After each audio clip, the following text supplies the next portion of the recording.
Break के बाद बहुत स्वागत है आपका। तो पंडित जी, हम जान रहे थे कि संतान प्राप्ति के लिए क्या कुछ ज्योतिषी उपाय किए जाते हैं। अब देखिए, संतान का जो संबंध है वो कुंडली के पंचम भाव से होता है। यदि कुंडली का पंचम भाव ठीक नहीं है तो आप मानकर चलिए कि संतान योग में हमको कहीं ना कहीं बहुत ज्यादा परेशानी का सामना करना पड़ेगा। अच्छा, कुंडली में ऐसे कौन से योग होते हैं जिनके कारण संतान उत्पत्ति में परेशानी होती है? तो वापस हम लौटते हैं कुंडली के पंचम भाव की तरफ। कुंडली का जो पंचम भाव है, ये वहां पर कुछ ऐसे अशुभ ग्रह बैठ जाएं जिनके चलते संतान योग या संतान प्राप्ति में परेशानी उत्पन्न होती है। उदाहरण के तौर पर यदि बात की जाए तो यदि पंचम भाव में शनि महाराज बैठे तो पंचम भाव का शनि जातक के जीवन में संतान उत्पत्ति में हमेशा परेशानी लाता है, क्योंकि शनि अपनी तीसरी दृष्टि से सप्तम भाव को देखता है। सप्तम भाव जो कि वैवाहिक संबंधों का भाव होता है, या तो वैवाहिक संबंध बन ही नहीं पाते, बनते हैं तो अचानक टूट भी जाते हैं। तो पंचम भाव का शनि यदि पंचम भाव में बैठा हुआ है तो जातक के जीवन में संतान उत्पत्ति में बहुत परेशानी होती है। इसके बाद आता है पंचम भाव में राहु और केतु को लेकर। यदि पंचम भाव में राहु ग्रह बैठ जाए तो जातक के जीवन में संतान बहुत आसानी से उत्पन्न नहीं होती, बहुत परेशान हमेशा ही बना रहता है। यही स्थिति पंचम भाव में केतु के कारण भी होती है। हालांकि मैं हमारे दर्शकों को बताना चाहूंगा, जब भी पंचम भाव में केतु होता है तो जातक के घर में 2 पुत्र संतान जरूर होती है। हालांकि उसमें आयु उसकी 32 से 35 वर्ष के बीच में ही वो संतान उत्पत्ति होती है। इसके बाद यदि हम बात करें तो संतान में कौन-कौन सी चीजों में देरी आती है, उसमें सबसे महत्वपूर्ण चीज आती है यदि 5वें घर का स्वामी ग्रह यानी पंचम भाव का स्वामी ग्रह छठे भाव में बैठ जाए।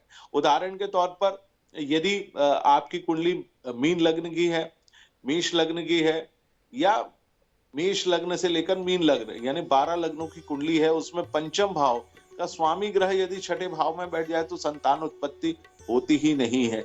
या आपको कई बार दत्तक संतान यानी बच्चे को गोद लेना पड़ता है, जिसके चलते आपका परिवार और परिवार की जो स्थितियां हैं वो आगे बढ़ती हैं। सबसे महत्वपूर्ण चीज, यदि आपकी कुंडली में सप्तमांश, देखिए हमारे यहाँ ज्योतिष में षोडश वर्ग यानी 16 प्रकार के वर्गों की बात की गई है।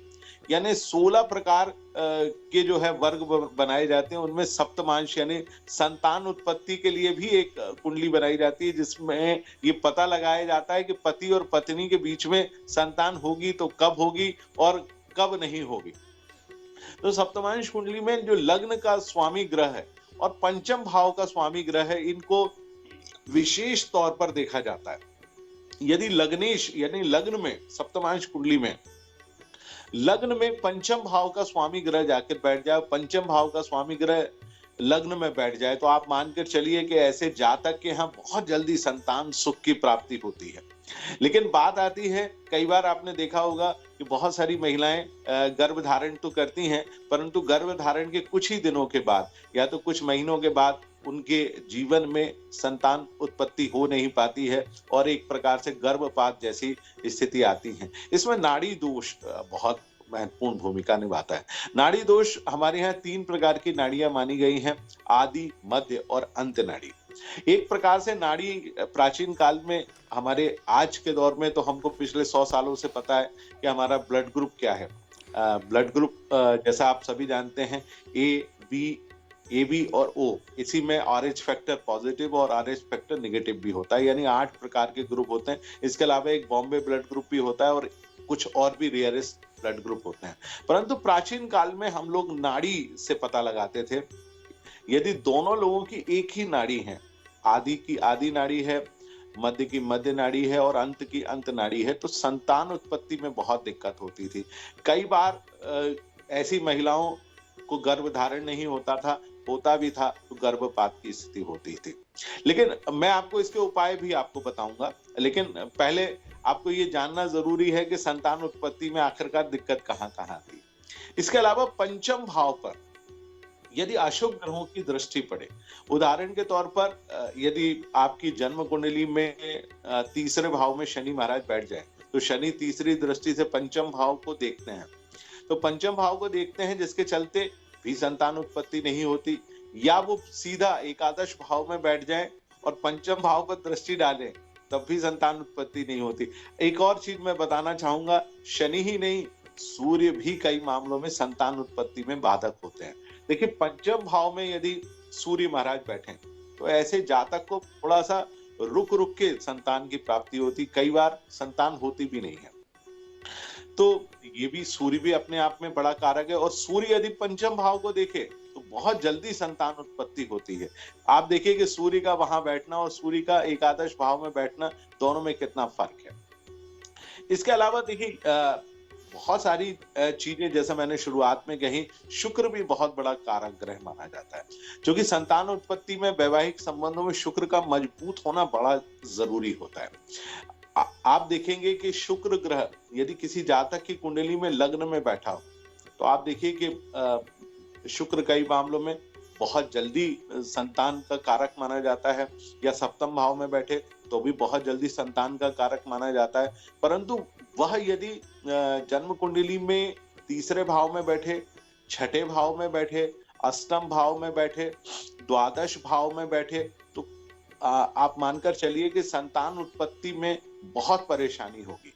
यानी कई बार संतान उत्पत्ति होती है और कई बार नहीं भी हो पाती है। यानी हमको एक बार पुनः जो प्राकृतिक तरीके हैं उनसे अलग हटकर, जैसे आईवीएफ टेक्निक है या और भी टेक्निक्स हैं गर्भधारण की, उनकी ओर अग्रसर होना पड़ता है। कुछ और चीजें हैं जिसमें हमको जानना बेहद जरूरी है। चंद्रमा भी अपने आप में बड़ा महत्वपूर्ण कारक होता है। जैसा हम सभी जानते हैं, चंद्रमा मन का कारक होता है। यदि पति और पत्नी दोनों की कुंडली में चंद्रमा यदि ठीक स्थिति में बैठा हो, तो आप मानकर चलिए गर्भधारण बहुत जल्दी होता है। यदि ठीक स्थिति में ना हो तो अधिकांश जो पति पत्नी हैं वो आपस में एक दूसरे से झगड़ते रहते हैं और वैवाहिक संबंधों का निर्वहन उस प्रकार से नहीं कर पाते जिस प्रकार से गर्भधारण में होना चाहिए। अच्छा, एक और चीज जो हमारे कुंडली में सबसे ज्यादा महत्वपूर्ण चीज होती है वो है मंगल। अधिकांश लोग आजकल आपने देखा होगा कि जो कुंडलियां मांगलिक होती हैं, यानी मंगल की भूमिका अपने आप में बड़ी महत्वपूर्ण होती है कि लग्न कुंडली में यदि मंगल हो, यानी कुंडली के प्रथम भाव में यदि मंगल ग्रह बैठा हो, तो वो अपने आप में वैवाहिक संबंधों में भी एक प्रकार से बाधक माना जाता है। यानी पति और पत्नी कोशिश करने पे भी वैवाहिक संबंध की ओर आगे नहीं बढ़ पाते हैं। वही स्थिति चौथे भाव की भी होती है। चौथे भाव का मंगल भी अपनी चौथी दृष्टि से सप्तम भाव को देखता है, तो कई बार पति पत्नी आपस में विवाद करते हुए भी जीवन को निकाल देते हैं।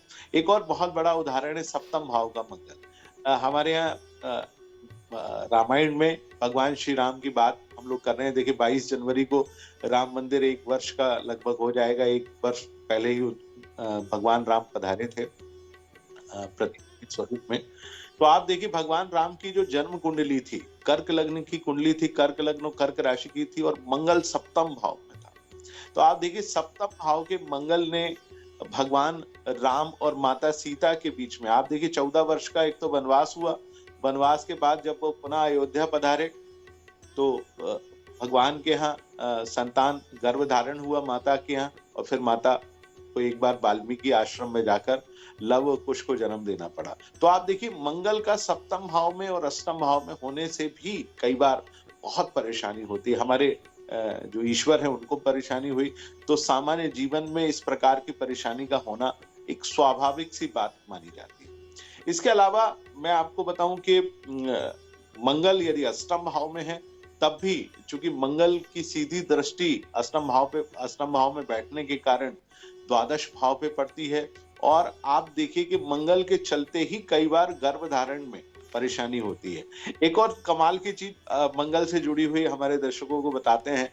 मान लीजिए किसी के घर में संतान उत्पत्ति हुई है, और संतान उत्पत्ति के बाद आपके यहाँ किसी बालक या बालिका की कुंडली के अष्टम भाव में मंगल बैठा है, तो उससे दूसरा बच्चा नहीं होगा, क्योंकि अष्टम भाव में मंगल का बैठना किसी भी बालक और बालिका की कुंडली में उसके अगले भाई बहन के लिए निरोध का काम करता है, माने रोकने का काम करता है। यानी उसकी संतान होती ही नहीं, माने अगला भाई बहन नहीं होता, या तो वो उससे बड़े भाई बहन जितने भी होंगे वो ही रहेंगे, उससे छोटा भाई बहन होता है तो गर्भपात जैसी परिस्थितियां बनती हैं। तो आप देखिए कि मंगल अपने आप में कितना महत्वपूर्ण ग्रह है, जो कई मामलों में बहुत परेशान करता है।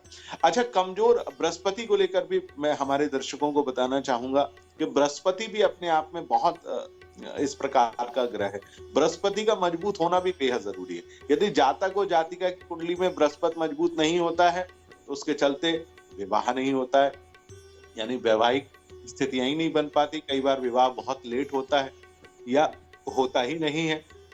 ये कमजोर बृहस्पति को कई मामलों में गर्भधारण जैसी स्थितियां निर्मित नहीं हो पाती हैं। तो कुछ हमारी कुंडली में ऐसे ग्रह योग भी होते हैं जिनको देखना बहुत जरूरी होता है। पंचम भाव में यदि शनि और गुरु बैठे तो जातक के यहाँ पुत्र और पुत्रियां होती हैं, लेकिन थोड़ा सा देर से होती हैं। 29 और 30 साल की आयु वर्ग के बाद ही संतान उत्पत्ति हो पाती है। तो आपको संतान सुख पाने के लिए अपनी कुंडली को विशेष रूप में आप चाहें तो हमारे इस चैनल के माध्यम से भी आप हमसे पूछ सकते हैं कि आपके यहाँ संतान होगी कि नहीं होगी, और होगी तो कितनी संतान होगी, या कब हमको किस वर्ष में संतान प्राप्ति होगी। तो इसलिए कुंडली का अपने आप में संतान सुख में बड़ा महत्वपूर्ण स्थान है।